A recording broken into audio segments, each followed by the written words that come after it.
Molti sacchi neri chiusi abbandonati lungo la banchina in via San Rocco. I vigili dentro hanno trovato rifiuti urbani e altri riconducibili a un'attività commerciale artigianale.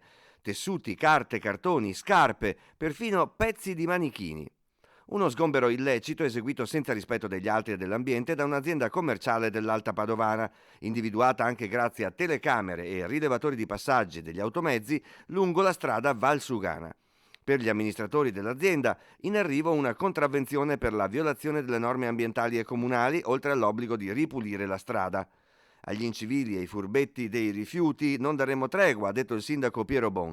I pochi che deturbano l'ambiente e gli spazi pubblici devono sapere che telecamere e cittadini sono le nostre risorse per colpire l'inciviltà e lo spregio per l'ambiente. Perciò l'appello ai cittadellesi di annotare gli episodi di abbandono di rifiuti e gli eventuali numeri di targa di auto o furgoni sospetti.